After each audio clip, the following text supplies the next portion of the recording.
Bitcoin ETFs win SEC approval. Amazing news for the crypto space. This is honestly maybe a turning point for the entire crypto market. So for those of you that are just interested in what coins you should be in right now, the portfolio that I'm looking at for 2024, you can just go ahead to the sidebar menu and skip to that section. For those of you that are interested in the whole video's topics, mainly including what's going to change with this Bitcoin ETF, make sure to stick around for the entirety of the video. Without further ado, let's get right into it. So first of all, what does this Bitcoin ETF mean? What is this really unlocking? What does this really change? So that brings us to this slide right here. Custody and convenience are the two terms that stick out for me.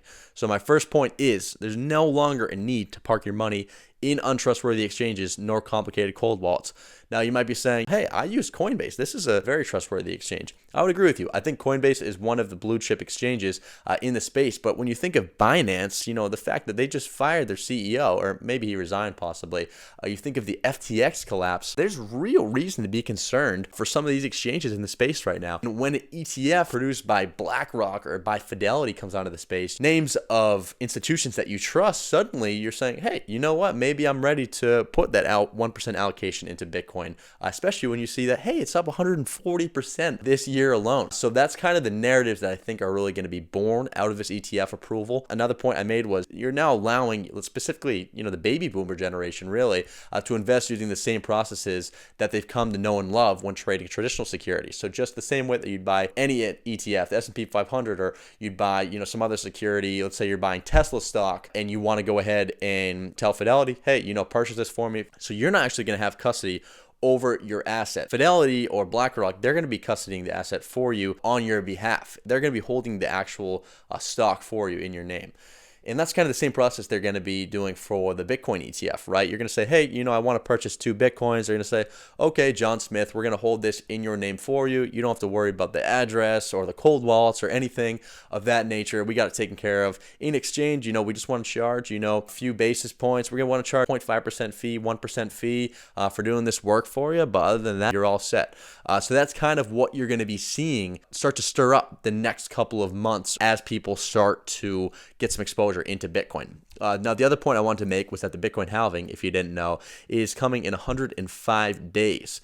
So what's basically happening here is there's going to be, another supply shock. We're going to have a lot less sell pressure coming from miners onto the market every day. And this is probably going to coincide, like I said, with people starting to explore this Bitcoin ETF and starting to allocate, a small percentage of their portfolio into Bitcoin. So what happens when you have rising demand and falling sell pressure? Beautiful things happening. We're going to see some of the most incredible charts we've ever seen birthed from the year 2024 in the crypto space. So I'm super excited. Now, the last thing I want to mention was the narratives are going to be very important for Bitcoin. It's going to have to be known as kind of a digital gold or an inflationary hedge in order to have some sort of use case. Because if people don't go for these, guess what? Best scenario, they start to explore other alts, which are really stealing Bitcoin's use case. Worst scenario, Bitcoin price doesn't do well, lose trust in the market. Everyone avoids the space as a whole. So we're going to have to hold for process one, which is to say, hey, what is this Bitcoin stuff anyway? Someone explain to me the tech. People start to understand what they're investing in and why. What is a layer one? What's DeFi? What's a decentralized application? And then from there, they start to see,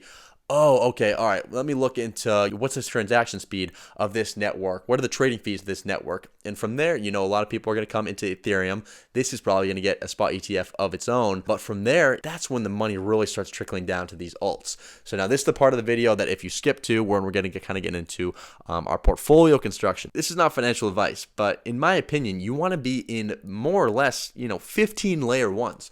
We don't really know who's going to win the race, or if there even is going to be one true winner. What we do know is there's going to be some insane price movement in at least a handful of these cryptos, probably most of them. But, the biggest part is you don't want to miss out on the 1,700% gain because you thought that Cosmos or Solana was it and that only did 400%, right? Which is, I know this might sound like crazy talk, but, this is how it goes in the bull runs. We see incredible price movement.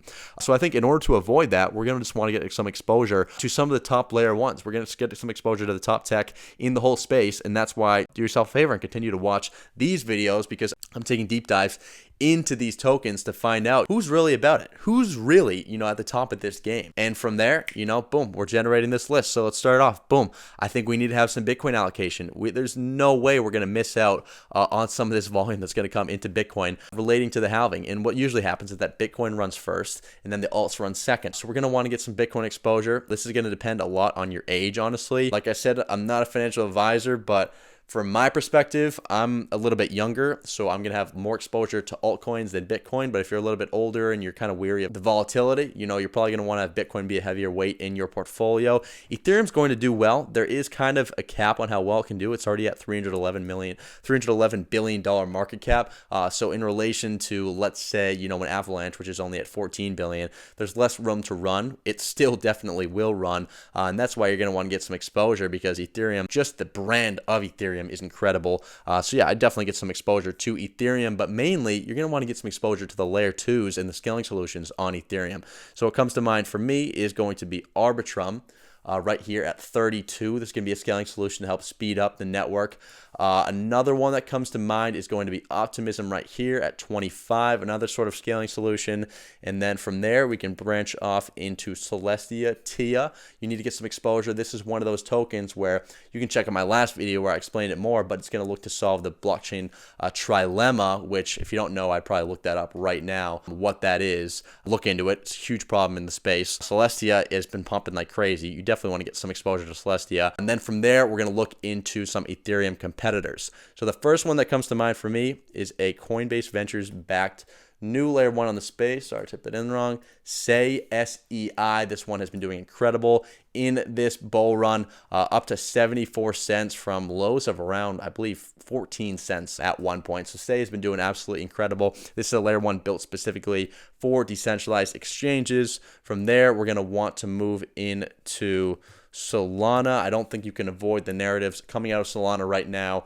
There is some development action in the Solana ecosystem. There's a lot of great DeFi opportunities happening within Solana. I think you want some exposure there. Avalanche, in my opinion, is kind of like Solana's little brother. It's a little bit slower, a little bit more expensive, but for whatever reason, it's developer friendly and it's getting a lot of action. So I think having some AVAX in your portfolio would serve you well. I'm actually going to skip over Polkadot. Don't think it's going to do that well. Polygon is fine, but ultimately, the narrative just isn't great right now. A lot of the other scaling solutions are that I previously mentioned are kind of stealing the spotlight from Polygon. Maybe it's worth 1, 2, 3% allocation in your portfolio, but I wouldn't do much more than that. ICP is having incredible publicity right now. Obviously, a lot to do with the price jump recently, but this is really the third wave of blockchain tech. ICP, to me, is the biggest outlier in the space. If you want to learn more about why, check out my last week's video. It's basically the only one uploaded before this, so go ahead, check that one out. From there, Cosmos is okay. This is actually more of a layer 0, so basically they're providing a space for layer 1s to be built. Basically, what I'm getting at is the Atom token. The use case isn't actually that great for the token. The tech is great, but the use case isn't great. Kind of go back and forth with it. It will do well. It's not going to do as well as some of the other layer 1s, but hey, Cosmos has been around for very long time now. This is a relatively safe asset, similarly to Ethereum, in my opinion. So you know what? If you want, you can go ahead and actually stake this one pretty easily on most exchanges as well. It's not going to be a bad play, honestly. I don't think it has as much potential, but like I said, the floor is going to be pretty high. Uniswap will be all right. Decentralized exchange right here. Definitely might want to get some exposure just if more eyes are on crypto. But like I said, talking about Bitcoin, we're talking about the ETF and where this money is going to flow from there. So yeah, I think those are the main, and Lido DAO. Those are the main coins that kind of come to mind related to the Bitcoin ETF in some way or another, just basically layer 1s as a whole, and kind of what is the cutting edge of crypto. But yeah, so those are just some of the names. I really want you guys to check out my last week's video because I have more of an opportunity to get into the tech behind these coins. But yeah, I don't want to make this one go too long. We're already at like around the 9-minute mark. So those are the coins. Research into them more before you invest. Make sure you know what you're owning. But hopefully this video did clear up some questions you had surrounding the ETF. and kind of put you onto a few coins and opportunities that you might want to be in leading into 2024. So yeah, hopefully this was helpful. Maybe I can clear up more, questions, concerns in the comments if you guys want to leave those. But yeah, that's basically going to do it. So make sure to like and subscribe, and I'll see you all in the next one. Peace.